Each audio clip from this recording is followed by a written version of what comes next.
یاجوج ماجوج کا ذکر الہامی کتابوں میں اس طرح موجود ہے کہ اس خونخوار مخلوق کو حضرت ذوالقرنین نے دیوار تعمیر کر کے انسانی دنیا کے دوسری جانب قید کر دیا تھا، لیکن قیامت سے پہلے یاجوج ماجوج اس دیوار میں شگاف کرنے میں کامیاب ہو جائیں گے اور جہاں سے گزریں گے انسانی بستیوں کو تاراج کر کر صفا ہستی سے مٹا دیں گے۔ دوڑتے ہوئے وہ ایک ایسی جھیل پر پہنچیں گے کہ جس کا ذکر کتابوں میں موجود ہے کہ وہ اس کا سارا پانی پی جائیں گے اور اس کے پیچھے آنے والے یاجوج ماجوج کے گروہ کو اس میں سے ایک بھی پانی کا قطرہ نہیں ملے گا، اور محسوس یوں ہوگا جیسے یہاں کبھی کوئی جھیل ہی نہیں تھی۔ اس جھیل کا نام ہے تبریا، اور یہ بحیرہ تبریا کے پاس موجود ہے۔ تبریا دراصل اسرائیل کے ایک شہر کا نام ہے اور یہ جھیل بھی اسی کے قریب واقع ہے۔ یہ اسرائیل میں سب سے بڑی میٹھے پانی کی جھیل ہے جو 21 کلومیٹر لمبی، 13 کلومیٹر چوڑی اور 43 میٹر گہری ہے۔ آج اسرائیل جس جھیل کو اپنے لیے سب سے معتبر سمجھ رہا ہے وہی یاجوج ماجوج کی منزل مقصود ہوگی، جس کا ذکر قرآن کریم فرقان حمید میں 1400 سال پہلے آیا ہوا ہے۔ یاجوج ماجوج دراصل ہیں کون اور یہ کہاں رہتے ہیں؟ مولانا حافظ الرحمان نے اپنی کتاب قصص القرآن میں اس قوم کے بارے میں حکایات کو جمع کیا ہے، جبکہ قرآن مجید کی سورہ کہف میں اس کا ذکر واضح موجود ہے۔ مفسرین و محققین نے لکھا ہے کہ حضرت ذوالقرنین سفر کرتے وہاں جا پہنچے جو آرمینیا اور آذربائیجان کے نزدیک علاقہ ہے۔ وہاں دو پہاڑوں کے درمیان سے ایک قوم کھیت کھلیان تباہ کر دیتی تھی، ترکوں کو بے دردی سے قتل کر ڈالتی اور غلام بنا کر لے جاتی تھی۔ وہاں کے لوگوں نے حضرت ذوالقرنین سے درخواست کی کہ ہم آپ کو کچھ رقم جمع کر کے دیں تاکہ آپ ہمارے اور ان کے درمیان کوئی رکاوٹ بنا دیں۔ حملہ آور لوگ یاجوج ماجوج کہلاتے تھے۔ قرآن مجید میں اس کا ذکر یوں آتا ہے، انہوں نے کہا اے ذوالقرنین، یاجوج اور ماجوج اس زمین میں فساد پھیلانے والے لوگ ہیں، تو کیا ہم آپ کو کچھ مال کی پیشکش کر سکتے ہیں کہ جس کے بدلے آپ ہمارے اور ان کے درمیان کوئی دیوار بنا دیں؟ اس پر حضرت ذوالقرنین نے جواب دیا، اللہ نے مجھے جو اقتدار عطا فرمایا ہے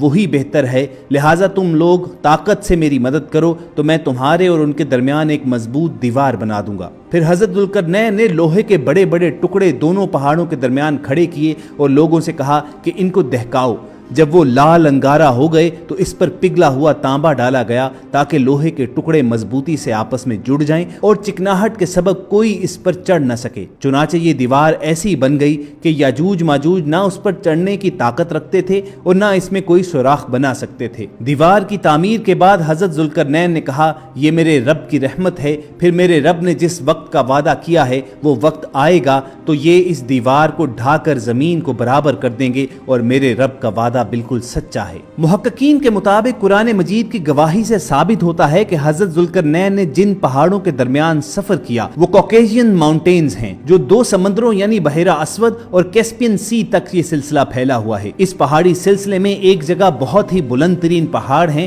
جن کے درمیان وہ واحد راستہ ہے جہاں سے آیا جایا جا سکتا ہے، مگر یہ راستہ مکمل برف سے ڈھکا ہوا ہے، اس کے اندر لوہا اور دھات موجود ہے۔ مفسرین کا ماننا ہے کہ یہ ضروری نہیں کہ یاجوج ماجوج کی تمام قومیں ذوالقرنین والی دیوار کے پیچھے محصور ہوں، البتہ وہ قبائل جو قتل و غارت کرنے والے تھے اور وحشی تھے انہیں صد ذوالقرنین کے ذریعے روک دیا گیا۔ روایات میں آتا ہے کہ تب سے اب تک یاجوج ماجوج اس کوشش میں لگے ہوئے ہیں کہ کسی طرح دیوار کو گرا کر باقی دنیا سے جا ملیں۔ قرب قیامت کی احادیث میں بیان کیا گیا ہے کہ رسول اللہ صلی اللہ علیہ وآلہ وسلم نے اشارات دیے کہ جب قیامت کا زمانہ قریب آ جائے گا تو اس وقت یہ دیوار گر جائے گی اور یاجوج ماجوج دنیا میں پھیل جائیں گے، یہ جہاں سے گزریں گے تباہی پھیلائیں گے، مخلوق خدا کو اپنے شر و فساد کا نشانہ بنائیں گے۔ ان کا پھیلا ہوا گروہ جب بھاگتا ہوا تبریا جھیل سے گزرے گا تو صحیح مسلم کی روایت کے مطابق وہ سارا پانی پی جائیں گے، اور جب آخری گروہ وہاں پہنچے گا تو کہے گا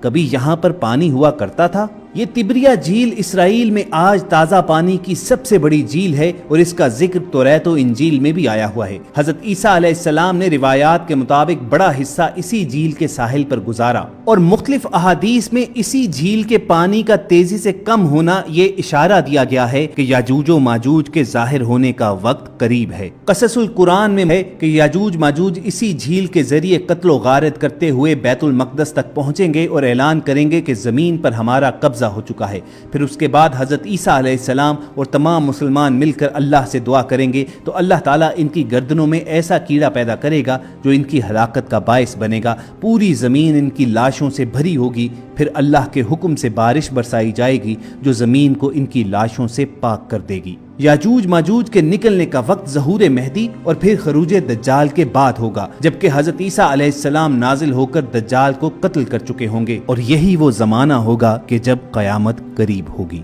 اللہ تعالیٰ سے یہ دعا کیجئے کہ اگر ہم زمانہ آخر تک پہنچیں تو اس فتنے کے دور میں ہمارا ایمان سلامت رکھے، اور اگر ہماری سانسوں کا اختتام اس سے پہلے ہی ہو جائے تو ہمیں ایمان کی موت نصیب فرمائے۔ اگر آپ کے دل کی یہی صدا ہے تو کمنٹ سیکشن میں آمین لکھنا مت بھولیے۔ ہم سب کی آج کی ویڈیو کا اسی بات پر اختتام بھی کریں گے۔ اگر آپ کو ہماری یہ کاوش پسند آئی ہو تو ایسی ہی تاریخی، اسلامی اور معلوماتی ویڈیوز فیوچر میں حاصل کرنے کے لیے آپ ریڈ بٹن پر کلک کر کے اور بیل آئیکن کو پریس کر کے ہم سب کے سبسکرائبر بن جائیے۔ اپنا اور ارد گرد کے لوگوں کا خیال رکھیے اور ہم سب کے ساتھ جڑے رہیے۔